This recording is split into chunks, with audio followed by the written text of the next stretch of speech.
नमस्कार, यो हो ग्यालेक्सी प्रदेश न्यूज। सुरुवातमा हेडलाइन्स।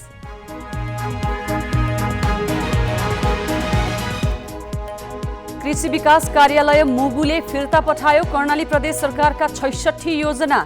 कर्मचारी अभावमा कार्यान्वयन हुन नसक्ने निष्कर्ष।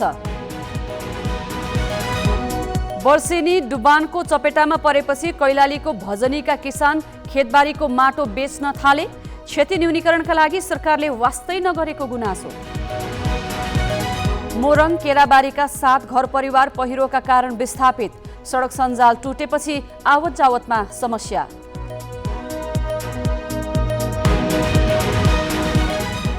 र घरेलु मदिरालाई ब्रान्डिङ गर्न कानुन बाधक। प्रदेश 1 सरकारले 2 वर्षदेखि बजेटमा राखे पनि कार्यान्वयन हुन सकेन।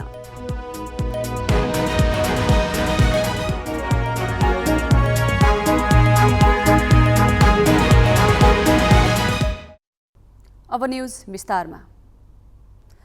कृषि विकास कार्यालय मुगुले कर्णाली प्रदेश भूमि व्यवस्था कृषि तथा सहकारी मन्त्रालय अन्तर्गतका 66 योजना कार्यान्वयन नगरी फिर्ता पठाउने भएको छ। जिल्ला कृषि विकास कार्यालयले चालु आर्थिक वर्षमा सञ्चालन हुने गरी मन्त्रालयबाट स्वीकृत भएर आएका 66 योजना कार्यान्वयनमा समय अभाव देखाउँदै मन्त्रालयमै फिर्ता पठाउन लागेको हो। गत माघ 18 गते मन्त्रालयले कृषि विकास कार्यालय मुगुलाई 15 लाख भन्दा कम बजेटका योजना अर्को निर्देशन नभएसम्म सम्झौता नगर्न पत्राचार गरेको थियो। भौतिक पूर्वाधार निर्माण, साना सिँचाइ, भवन निर्माण सङ्कलन केन्द्र, पानी ट्याङ्की, पानी भकारी लगायतका 3 देखि 8 लाख रुपैयाँसम्मका 66 वटा योजना मुगुका लागि तय भएका थिए। अब दोस्रो समीक्षा गोष्ठीमा मैले मन्त्रालय गरेर भने मन्त्रीज्यूहरूको यहाँ आएको बखत पटपट भने सचिवज्यू पनि आउनुभएपछि मैले त्यही भने। फेरि अस्ति चुनावको क्रममा सोरुकोटमा मन्त्रीज्यूहरूसँग भेट भयो, त्यहाँ पनि भने। अनि तथा मन्त्रालयले एउटा कुनै तालुका अफिसले कति अनुरोध गर्दाखेरि यो मुगु जिल्लाले फुको रोक्का गरिएको छ, यो फुको टाइममा दिनुपर्छ है। त्यहाँ त भौगोलिक विकटता छ, सरसामान मेटेरियलहरू तराईबाट पा हिमाल जान्छ, अब दूरी फरक छ, मेन पावर कम छ, अख्तियारको विविधता छ, त्यहाँ काम टाइममै गर्नुपर्छ भनेर स्वयं जिल्लाको मन्त्रीज्यू हुँदा पनि चासो राख्नु पर्थ्यो। र मन्त्रीज्यूले सचिवज्यूलाई पनि सहजीकरण गर्नु पर्थ्यो। अब केही परेन गर्नु पर्थ्यो। त्यो त मेरो लेभलको कुरो भएन, मैले गर्ने अनुरोध हो। अब त्यो त विकल्प के रह त 4-4 महिनासम्म रोक्नु भनेको त मेरो गल्ती त होइन नि त।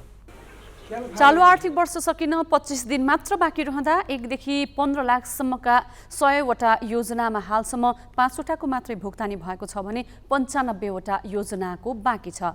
विगतका वर्षमा कृषि कार्यालयले असारमा समेत उपभोक्ता समितिसँग योजनाहरू सम्झौता गरी बजेट निकासा गर्ने गरिएको थियो।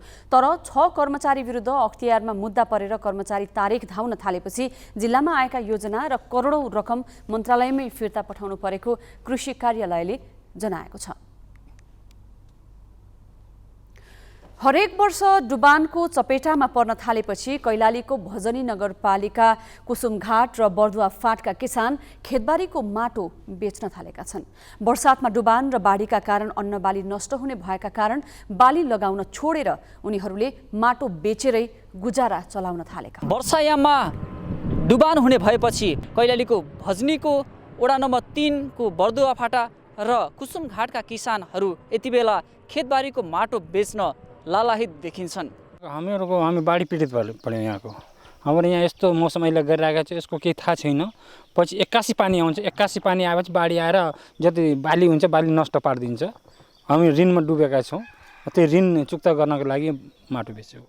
अन्नबाली उत्पादन हुने 100औं बिघा खेतमा पहिले स्काभेटर र टिप्पर कुद्छन्, किनकि भजनी क्षेत्रका किसानलाई जीवन निर्वाहका लागि माटो बेच्नुपर्ने बाध्यता छ। जेनतेन वर्षको 1 बाली भित्र्याउने किसानले बर्खे बाली भित्र्याउन पाउँदैनन्। वर्षायाममा बाढीले बाली स्वाहा पारिदिन्छ। अन्नबाली बाढीले बगाउने भएपछि किसान माटो बेच्न बाध्य भएका हुन्। खेती हुन्न सर, अब खेती नभएपछि नि के गर्ने त, माटो बेचेरै बालबच्चा पाल्नु पर्यो। अनि बर्खा ताल हुन्छ, एकछिन हजुरले आएर यतातिर हेरिदिनु होला। हाम्रो बस्ने घर पनि हुन्न, अनि गाई भैँसी पाले आउने जङ्गलतिर खेदाउँछु।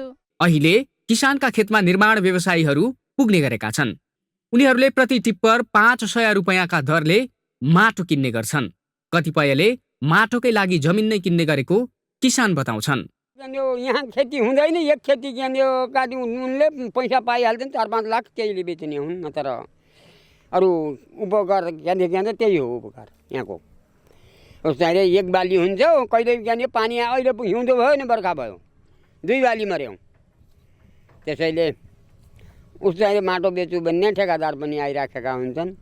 यही उपकार गर्नका निम्ति माटो बेचिराखेका छन्, नत्र माटो बेच्ने चिज होइन। वर्षेनी डुबान र बाढीले पुर्याउने क्षतिका बारेमा पटक पटक यस क्षेत्रका बासिन्दाले स्थानीयदेखि केन्द्र सरकारलाई जानकारी नगराएका होइनन्। तर यस क्षेत्रका बासिन्दाले आश्वासन बाहेक केही पाएका छैनन्। सरकारले यी डुबान हुने क्षेत्रमा कस्तो उत्पादनले फाइदा लिन किसानले सक्छन् भन्नेतर्फ ध्यान दिन जरुरी देखिन्छ भने यो माटो बेच्दाखेरि वातावरणमा कस्तो असर देखा पर्छ त्यसबारे चासो दिन पनि उत्तिकै जरुरी देखिन्छ। क्यामेरामा पुष्कर नेपालीको साथमा ईश्वर जैसी, ग्यालेक्सी 4K, भजनी, कैलाली। हिजो राति गएको पहिरोले मोरङको केराबारी गाउँपालिका पाटी गाउँमा 7 घर परिवार विस्थापित भएका छन्। पहिरोले रत्नमाया मगरको घर बगाएको छ भने अन्य 6 घरमा क्षति पुर्याएको छ। जितबहादुर मगरको 1 हल गोरु र एउटा गाई समेत पहिरोले पुरेको छ। सो गाउँ जाने सडक समेत पहिरोले लगेको छ। सडक सञ्जाल टुटेपछि आवतजावतमा समस्या भएको स्थानीयले बताए। विस्थापित परिवारलाई वडा कार्यालय नजिकै पुरानो भवनमा राखिएको छ। पहिरो गएको गाउँसम्म पुग्न गाउँपालिका कार्यालयबाट 4 घण्टा पैदल हिँड्नुपर्छ। अब बाँकी न्युज। घरेलु मदिरालाई ब्रान्डका रूपमा अघि बढाउने प्रदेश 1 सरकारको योजना केही वर्ष यता चर्चामा छ। बितेका 2 आर्थिक वर्षदेखि प्रदेश सरकारले बजेटमा प्रस्तुत गरेको घरेलु मदिरालाई ब्रान्डिङ गर्ने योजना अहिलेसम्म कानुनी जटिलताका कारण उल्झनमै छ। बितेका 2 आर्थिक वर्षमा जस्तै प्रदेश 1 सरकारले आगामी आर्थिक वर्ष 2079-80 को नीति तथा कार्यक्रममा पनि घरेलु मदिरालाई ब्रान्डिङ गर्ने योजना राखेको छ। संघीय सरकारको समन्वयमा प्रदेशका नागरिकहरूको आय आर्जन र रोजगारी सृजना गर्न घरेलु मदिरा ब्रान्डिङ गरिनेछ। तत्कालीन सामाजिक विकास मन्त्री उषाकला राईको पहलमा ब्यान्ड भर्सेस ब्रान्डको अवधारणा आर्थिक वर्ष 2077-78 को नीति तथा कार्यक्रम र बजेटमा समावेश भयो। विशेषतः पूर्वी पहाडको स्थानीय मदिरालाई ब्रान्डका रूपमा विकास गर्न प्रदेश सरकारले 1 करोड बजेट छुट्याएर काम अघि बढाउने भनियो। मन्त्री राईले पूर्ण लोकसमको संयोजकत्वमा अध्ययन कार्यदल बनाइन्। कार्यदलले सरकारलाई प्रारम्भिक प्रतिवेदन पनि बुझायो, तर त्यसपछि अरू कुनै पनि प्रक्रिया अघि बढ्न सकेको छैन। पहिलो कुरा भनेको हामीले कानुन नै निर्माण गर्नुपर्छ। कानुन निर्माण गर्ने कुरामा अवरोध गर्ने कुराहरू के समस्या छ, केन्द्रको समस्या, यहाँको समस्या कसरी बनाउन सकिन्छ, फुकाउन कसरी सकिन्छ, त्यो कुरो चाहिँ के भने राष्ट्रिय हितमा छ भनेदेखि हामी कन्भिन्स भएर अगाडि बढ्नुपर्छ। र अर्को कुरा यसलाई व्यवस्थापन गर्ने सन्दर्भमा यो चाहिँ के भनेदेखि हामीले हल्का फुल्का ढङ्गले यो त रक्सीको कुरा हो, यस्तो पो हो, यति सानो दिमागले लिनुहुन्न।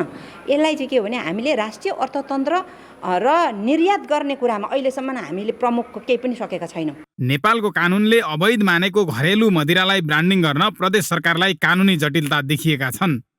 कानुनले घरेलु मदिराको उत्पादन, ओसार पसार र बिक्री वितरणमा रोक लगाएको छ। यस्तो अवस्थामा प्रदेश सरकारले पनि घरेलु मदिरा ब्रान्डिङका लागि अहिलेसम्म आवश्यक कानुन बनाउन सकेको छैन। कानुन नै नबनाइकन घर घरमा अवैध रूपमा उत्पादन हुने मदिराको ब्रान्डिङ गर्न समस्या हुने भएकाले त्यसको गृह कार्यका लागि बजेट विनियोजन गरिएको प्रदेश सरकारको तर्क छ। यो कार्यदलको खोज काम भनेको चाहिँ अब चाहिँ यो कुन कुन कानुन सङ्घमा बदल्नुपर्छ र प्रदेशमा कस्तो कानुन बनाउनुपर्छ, त्यसको निम्ति पूर्वाधारहरू के चाहिन्छ र यसको चाहिँ अब एकदम एक्सन प्लानको निम्ति भनेको चाहिँ अब कार्यान्वयनको निम्ति प्रक्रियाहरू के हुन्छ भने यसले ठोस योजना बनाएर योजना नै कार्यान्वयन गर्ने हुने गरी बन्छ। पहिलाको चाहिँ यसको सम्भाव्यता अध्ययन गर्ने बारेको कार्यदल थियो, अब यसको कार्यान्वयन गर्ने बारेमा चाहिँ कार्यदल बनाएरै काम अगाडि बढाउँछौँ हामी। कार्यदलको प्रतिवेदनमा घरेलु मदिरामाथि लगाइएको प्रतिबन्ध फुकुवा गर्दै मौजुदा कानुन संशोधन गरी उत्पादनको स्तरोन्नति र बजारीकरण गर्न सके स्थानीय मदिरालाई राष्ट्रिय तथा अन्तर्राष्ट्रिय बजारसम्म पुर्याउन सकिने उल्लेख छ। क्यामेरामा पारस चौधरीका साथमा ग्यालेक्सी फोकेका लागि विराटनगरबाट राजु पौडेलको रिपोर्ट। डडेलधुरामा विद्यालयबाट फर्किँदै गरेका बालकको खोलाले बगाएर मृत्यु भएको छ। परशुराम नगरपालिका कटौजाका केशव बोहराका 5 वर्षीय छोरा निराजनको खोलाले बगाएर मृत्यु भएको हो। पशुपतिनाथ आधारभूत विद्यालय ज्यामेरखालीबाट दिउँसो घर फर्किने क्रममा पातलीको ठूलो खोलाले बगाउँदा उनको मृत्यु भएको प्रधानाध्यापक हरिदत्त जोशीले जानकारी दिए। मृतक बालक कक्षा 1 मा अध्ययनरत थिए। खोलाले कक्षा 8 मा अध्ययनरत अन्य 2 विद्यार्थीलाई पनि बगाएको थियो। उनीहरू भने बाँच्न सफल भएका छन्। सर्लाहीको कबिलासी नगरपालिका अर्गवाका राम केवल ठाकुरका छोरा अमरेन्द्र मृत फेला परेका छन्। अर्गवा चोकदेखि 500 मिटर टाढा मृत भेटिएका उनको हत्या भएको आशंका प्रहरीले गरेको छ। 24 वर्षीय अमरेन्द्र मृत भेटिएपछि प्रहरीले अनुसन्धान सुरु गरेको छ। आज बिहान शव भेटिएका ठाकुर हिजो साँझदेखि सम्पर्कविहीन थिए। थारू जाति संस्कृति परम्परा र रहनसहनका लागि धनी मानिन्छ। पछिल्लो समय हराउँदै गएको वेशभूषा, रहनसहन, संस्कार र संस्कृतिबारे जानकारी दिन दाङको घोराहीमा थारू संग्रहालय स्थापना गरियो। तर अहिले त्यही संग्रहालय नै जीर्ण बनेको छ। घोराहीमा थारू संग्रहालय स्थापना गरेको 1 दशक बढी भएको छ। तर पछिल्लो समय यो संग्रहालय संरक्षणको अभावमा जीर्ण बन्दै गएको छ।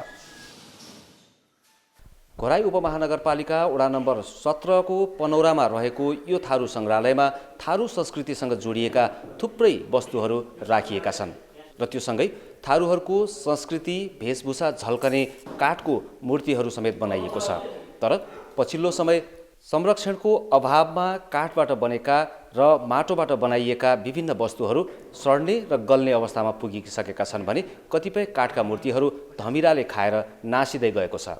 यो विगत लामो समयदेखि चाहिँ एउटा थारू संस्कृति झल्काउने उद्देश्यले स्थापना भएको दाङको पुरानो सांस्कृतिक सङ्ग्रहालयको अवस्था जीर्ण हुँदै जाँदाखेरि हामी विगत लामो समयदेखि भनिरहेका छौँ। यो हुँदै जाँदाखेरि खासमा यसो हेर्दाखेरि थारू समुदाय हामी युवाहरू त्यति चासो नदिएको हो कि भन्ने खालको एक खालको मान्छेहरूको बुझाइ छ। तर हामी युवाहरू हामी लागिरहेका छौँ। जो नेतृत्व तहमा हुनुहुन्छ उहाँहरूले चाहिँ यो विषयमा चाहिँ चासो व्यक्त गर्नुभएको छैन। उहाँहरूले चाहिँ यसलाई चासो दिनुभएको छैन। यसलाई चाहिँ प्राथमिकता राख्नुभएको छैन। पछिल्लो चरणमा यो चाहिँ बेवारिस अवस्थामा थियो र हामी थारूहरूको चाहिँ एउटा संस्थाले हाम्रो थारू कल्याणकारी सभाले यो सङ्ग्रहालयको पनि अब केही जिम्मेवारी लिनुपर्छ र हामीले केही पहल गर्नुपर्छ भन्ने किसिमबाट हामीले एउटा जिम्मेवारी मात्रै लिएको हो र यसले चाहिँ हामीले चाहिँ संरक्षण गर्नुपर्छ भन्ने लाग्यो। यो सङ्ग्रहालयलाई चाहिँ अलिकति व्यवस्थित बनाऊँ, हामीले चाहिँ सबै लागौँ, भएको सम्पत्तिलाई संरक्षण गरौँ, यसको अलिकति विकास गरौँ भन्ने किसिमबाट हामी नगरपालिकालाई, यहाँको घोराही महानगरपालिकालाई पनि हामीले चाहिँ माग गरेको हो। माग चाहिँ हुन्छ पहल गरौँला भन्ने चाहिँ कुराकानी चाहिँ भयो। तर आजसम्म चाहिँ उहाँहरूले चाहिँ केही गर्नु भएन। ल गर्नुपर्छ भनेर हामी चाहिँ पटक पटक पनि गरेका छौँ होइन। यहीँको अब मेयर साहबसँग पनि कुराकानी गरेका छौँ, बसेका छौँ र उहाँले चाहिँ अब हुन्छ यसले चाहिँ यो ठाउँले चाहिँ हुँदैन, अलिकति व्यवस्थित ठाउँमा चाहिँ सारौँला भन्नुभयो। न सार्न पहल गर्नुभएको छ, न यही ठाउँको संरक्षण गर्न सक्नु भएको छ। हामीले चाहिँ यही ठाउँलाई नै राम्रो बनाऊँ भन्ने किसिमबाट लागेको हो। थारू जातिहरूको रहनसहन, संस्कृति र कला झल्कने गरी स्थापना गरिएको यस्ता खाले सङ्ग्रहालयहरूको संरक्षण र सम्वर्धनमा सरकार लाग्नुपर्ने आवश्यकता देखिएको छ। क्यामेरा पर्सन नारायण नेपालको साथमा रोशन मान श्रेष्ठ, ग्यालेक्सी 4K, पनौरा, दाङ। अछाममा 5 वर्ष अघि सञ्चालनमा आएको बायो ऊर्जा प्लान्ट 3 वर्षदेखि बन्द छ। अछामको कमल बजारमा 2074 सालमा निर्माण गरिएको प्लान्ट 2 वर्ष मात्र चलेर बन्द भएको हो। कमल बजार राष्ट्रिय प्रसारणको विद्युत पुगेपछि बन्द भएको प्लान्ट मर्मत गर्न कसैले चासो दिएको छैन। नवनिर्वाचित जनप्रतिनिधिले भने प्लान्ट मर्मत तथा सञ्चालनका लागि प्रक्रिया अघि बढाएको बताएका छन्।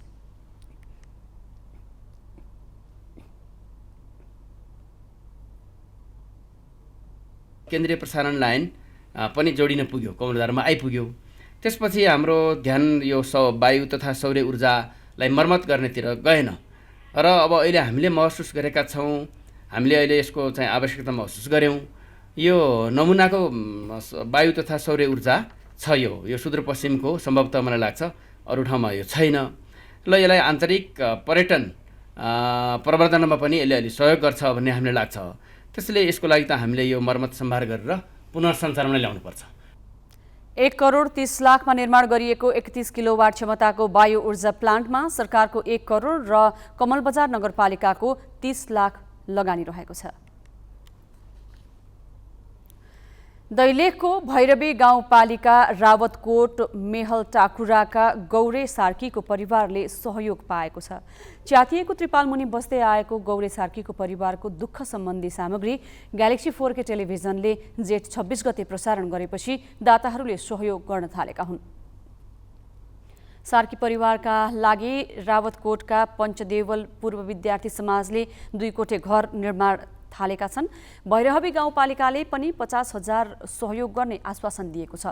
त्यस्तै सामाजिक सेवा केन्द्र सोसेक र दैलेख स्थित नेपाली सेनाको कालीदत्त गुल्म काँडाचौर बारेकले दाल, गेडागुडी, तेल, नुन, लत्ता कपडा, त्रिपाल र कम्बल सहयोग गरेका छन्। 1 वर्ष अघि गाउँपालिकाले दिएको त्रिपाल हावाहुरीले च्यातिदिएपछि गौरे सार्कीको 3 जनाको परिवार कष्टपूर्ण जीवन बिताउँदै आएको थियो। हामी ग्यालेक्सी प्रदेश न्यूजको अन्त्यमा छौं। जाँदा जाँदै हेडलाइन्स।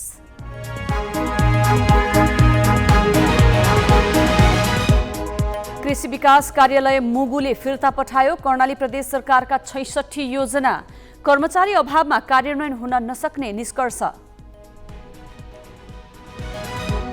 वर्षेनी डुबानको चपेटामा परेपछि कैलालीको भजनीका किसान खेतबारीको माटो बेच्न थाले। क्षति न्यूनीकरणका लागि सरकारले वास्तै नगरेको गुनासो। मोरङ केराबारीका 7 घर परिवार पहिरोका कारण विस्थापित। सडक सञ्जाल टुटेपछि आवत जावतमा समस्या।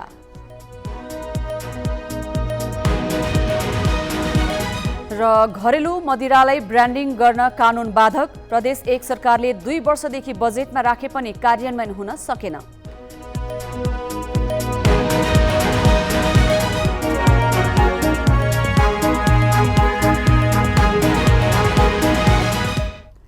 ग्यालेक्सी प्रदेश न्यूज अहिलेलाई सकियो। राति 8 बजे ग्यालेक्सी न्यूज आवर लिएर आउनेछौँ। नमस्ते।